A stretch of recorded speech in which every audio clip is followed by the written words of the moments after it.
Hello friends, आज हम पढ़ेंगे बेंचमार्क डिसेबिलिटीज़ होता क्या है और उनके लीगल प्रोविजंस कौन कौन से हैं। बेंचमार्क डिसेबिलिटी उसे कहता है उसे कहते हैं जिसमें कम से कम 40% डिसेबिलिटी होनी चाहिए, वो बेंचमार्क डिसेबिलिटी के अंदर आते हैं।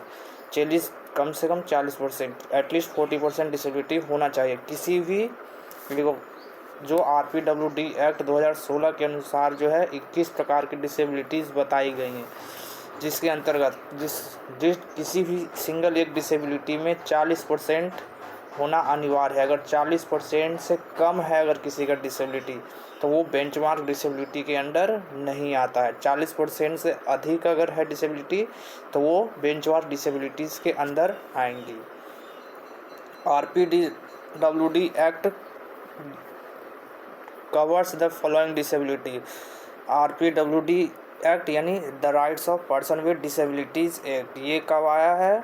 2016 में, ठीक है, और कम इन फोर्स 2017 जून।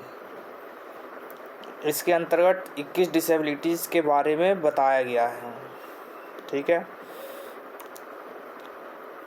जैसे पहला है फिजिकल डिसेबिलिटी। फिजिकल डिसेबिलिटी के अंडर कौन कौन से डिसेबिलिटी आ जाते हैं? लोकोमोटर डिसेबिलिटी आ जाता है, विजुअल इम्पेयरमेंट आ जाता है, हियरिंग इम्पेयरमेंट होता है और स्पीच एंड लैंग्वेज डिसेबिलिटी होता है।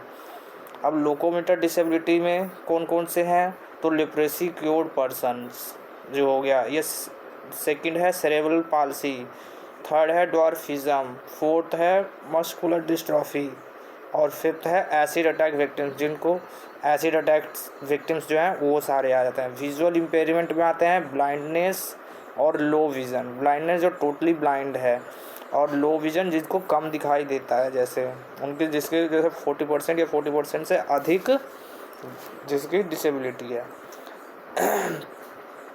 हियरिंग इम्पेयरमेंट डेफ और दूसरा हार्ड ऑफ हियरिंग, दो तरह की होती है हियरिंग इम्पेयरमेंट, जिसमें डेफ में होता है 60 से 70 डेसिबल बहुत स्पीच के साथ बहुत ईयर्स में, ठीक है, और हार्ड ऑफ हियरिंग जिसका 60 डेसिबल होता है बहुत स्पीच और हियरिंग यानी सुनने में और बोलने में, जिसमें 60 डेसिबल से कम हो, ठीक है।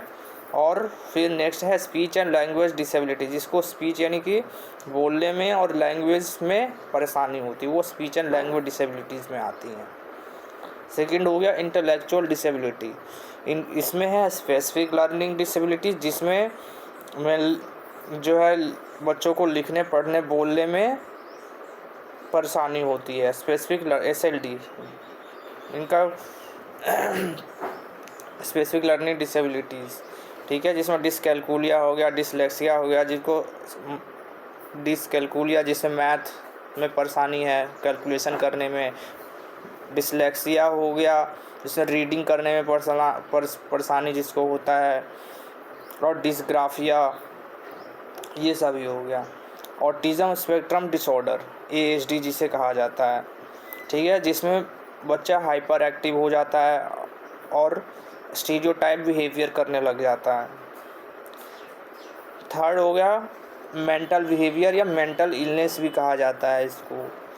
फोर्थ है multiple disabilities including deaf blindness. Multiple disabilities होता है जिसमें दो या दो से अधिक डिसेबिलिटीज़ शामिल हो, तो वो मल्टीपल डिसेबिलिटीज़ में आती है।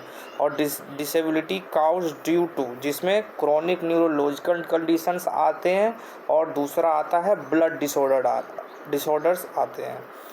अब क्रॉनिक न्यूरोलॉजिकल कंडीशंस में कौन कौन सी आती हैं? तो मल्टीपल स्क्लेरोसिस होती हैं, पार्किंसन डिजीज़ होती हैं, साथ ही साथ एपिलेप्सी और स्ट्रोक को भी रखा गया है इसमें।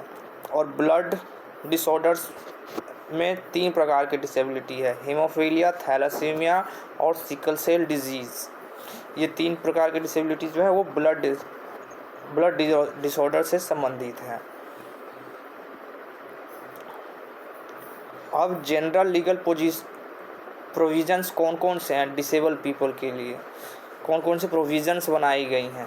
तो संविधान, कॉन्स्टिट्यूशंस, एजुकेशनल लॉज क्या क्या हैं, हेल्थ लॉज क्या हैं डिसेबल पीपल के लिए, फैमिली लॉज क्या है, सक्सेशन लॉ क्या है, लेबर लॉ क्या है, जुडिशियल प्रोसीजर्स क्या होती हैं PWD कैंडिडेट्स के लिए, या इनकम टैक्स में क्या छूट उनके दी जाती है, और साथ ही साथ कौन कौन से एक्ट्स हैं, वेरियस एक्ट्स भी हैं, जैसे the person with disability acts यानी PWD acts 1995, mental health act है 1987, 1987, इसके अंतर्गत क्या क्या उनको छूट दिया गया है। आर the Rehabilitation Council of India Act 1992 में आया है ये, ठीक है। तो ये इसका क्या कार्य होता है, क्या काम करते हैं ये डिसेबल लोगों के लिए, इसके बारे में हम पढ़ेंगे।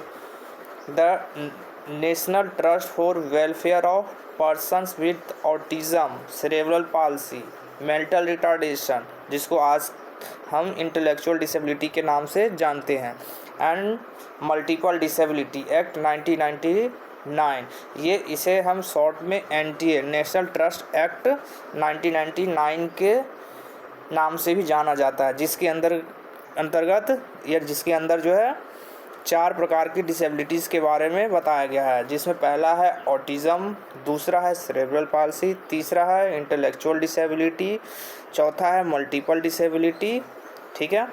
इन सभी के बारे में बताया गया है। Declaration on the rights of mental retarded person, ठीक है।